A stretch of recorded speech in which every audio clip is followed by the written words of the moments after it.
to the members of the Faculty of Pharmacy, to Ma'am Veron, who kindly invited me to be a part of this meaningful celebration, to our administrators, Sir Nap, and to the proud parents, guardians, and most especially to our pharmacy students. Good morning. Standing here today feels less like being a guest and more like coming back to what was once my home. I once served this institution as a part-time lecturer, and I'm incredibly proud to say that I think 100% or many of my former students are now licensed pharmacists. Seeing how far they have come and seeing all of you here today fills my heart with gratitude. And as I look at all of you, I'm reminded of the first time I wore my own white coat, filled with pride, excitement, and a quiet question in my heart, ready na ba ako? Am I really ready for this? Back when I was in college, I was not one of the best students. There were subjects I failed or almost failed. There were activities I questioned, wondering if they would really benefit me. And there were moments when I felt that pharmacy as a profession was underappreciated. So I remember failing one subject and having to repeat it. And when I enrolled again, sabi ko sa professor ko during that time, "Sir, uunuhin ko na to." Not because I was confident, but because I was determined to prove to myself that failure would not define me. There were many times when I thought, hindi yata para sa akin ang pharma. When effort didn't always match results, and when others seemed to understand faster than I did. But also, the same professor helped me change how I saw myself in pharmacy. He taught us something I carry to this day, and also I tell my students, sabi niya sa amin, it's okay to be grade conscious. Maging grade conscious ka. Hindi masama ang pagiging grade conscious. Because back then, being grade conscious felt like a taboo. Kapag grade conscious ka, ang tingin sa'yo masama. Selfish, inuuna mo ang sarili mo. Parang hindi mo iniisip ang iba. But when you really look at its meaning, it simply means this. You want the best for yourself. You want to reach your goals. You are manifesting, and more importantly, you are working with that manifestation. So those words changed my mindset. Being conscious of my grades was not pressure, it was self-respect. A sign that I cared about my future and the people I would one day serve. It didn't mean I have to be a dean's lister.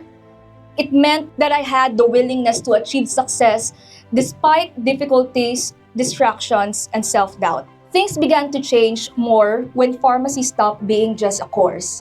It became real during my internships when I finally saw patients and realized that what we learn in the classroom directly affects real lives.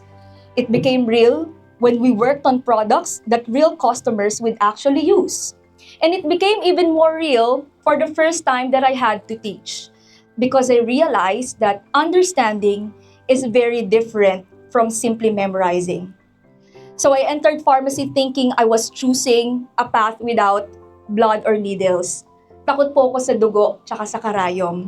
Pero sabi ng mama ko, medical course lang ang pwede kong kunin kasi lahat ng mga kapatid ko ayaw. Pare-paras ko kaming takot sa dugo at karayom. Pero dahil takot ako sa dugo at karayom noon, pero love ko naman ng chemistry during high school, I took a pharmacy.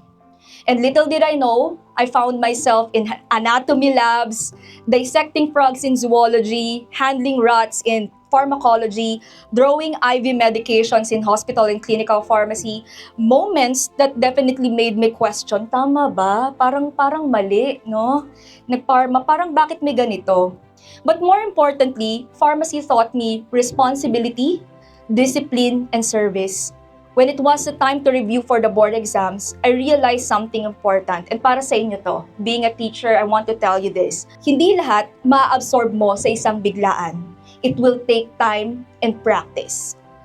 That's when I understood how important it is to build a strong foundation while you are still here in school.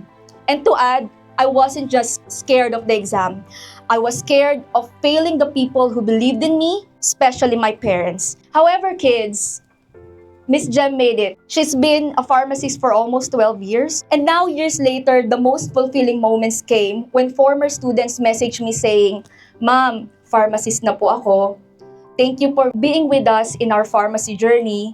Or when someone commented on some of my videos, ang hirap ng subject na to, pero nagets ko because of you. Salamat po. In those moments, I thank God I stayed. I stayed because pharmacy gave me a purpose bigger than myself. And that's my MMK story. That is Miss Jem. The white coat that you are about to wear today is more than a symbol of your program and your institution. It represents heritage, the legacy of pharmacists who came before you. It carries the values that have defined these professions for generations: integrity, competence, compassion, and service. Long before technology advanced and roles expanded, pharmacists were already trusted by their communities, not just for the medicines they dispensed, but for the care they provided. At the same time, this white coat also points toward the horizon. It represents the future of pharmacy, the one that you will help shape. Today's pharmacists are no longer confined behind counters. We are clinicians, educators, advocates, researchers, leaders, and innovators. And as the profession continues to evolve, the responsibility that comes within wearing this coat grows even heavier. This white coat connects the heritage of our profession with the horizons that lie ahead. Wearing the white coat does not mean that you already know everything. What it means is you have chosen to commit yourself to lifelong learning, ethical practice, and service to others. It means that from this day forward, your action, inside and outside the classroom, reflect not only who you are as a student, but who you are becoming as a professional. And as you wear your white coat today, you are being entrusted with two important responsibilities: to sustain the legacies of those who built this profession before you, and to forge the future of pharmacy through your own integrity, compassion, and commitment to excellence. The theme of this day's ceremony is Heritage and Horizons, Sustaining Legacies, Forging the Future of Pharmacy. Perfectly captures the moment you are stepping into. You are entering a profession rich in history.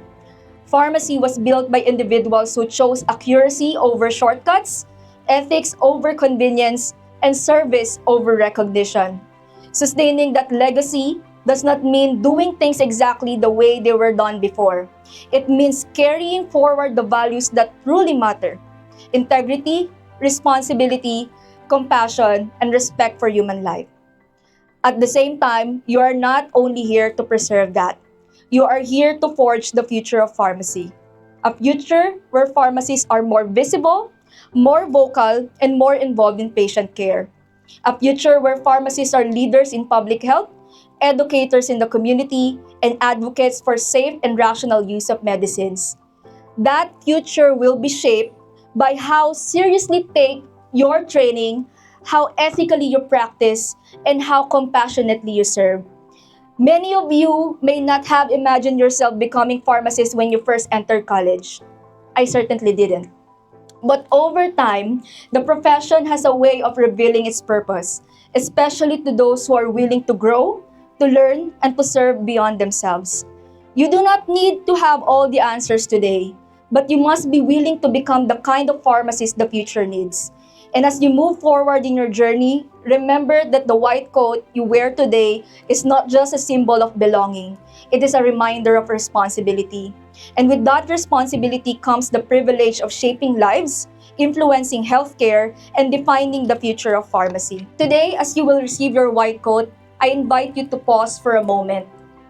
Feel its weight, because that weight represents trust, trust from your mentors, trust from your families, and one day, trust from the patients who may be placing their lives in your hands. Wear your white coat with humility. Wear it with curiosity. Never stop learning, even when you think you already know enough. Wear it with courage to ask questions, to admit mistakes, and to stand for what is right, even when it is difficult. Sustain the legacies of those who came before you by practicing pharmacy with integrity and compassion. Forge the future of this profession by ethical, competent, and patient-centered in everything you do. And as you step forward wearing your white coat today, I want to leave you with a personal mantra that has guided me through my journey as a pharmacist and a teacher. Be bold, be bright, be boundless. Be bold in your decisions and your commitment to your patients. Be bright in your pursuit of knowledge, excellence, and ethical practice. Bright like a sun that gives light, warmth, and guidance to those who need it most. And be boundless in your curiosity, compassion, and drive to grow beyond limits. Carry these words with you, and they will help you sustain the legacies entrusted to you and create the future of pharmacy in ways you never imagined. Again, remember, you do not have to become the perfect pharmacist overnight. You simply have to commit every day to becoming a better one. One day, you will look back at this moment and realize that this white coat was not just the beginning of your education, but the beginning of your purpose. And congratulations, class of 2026 and 2027. I welcome you to the profession of pharmacy. May you honor this heritage and bravely step towards its horizons. Thank you and congratulations to all of you. Magandang umaga po. Thank you so much.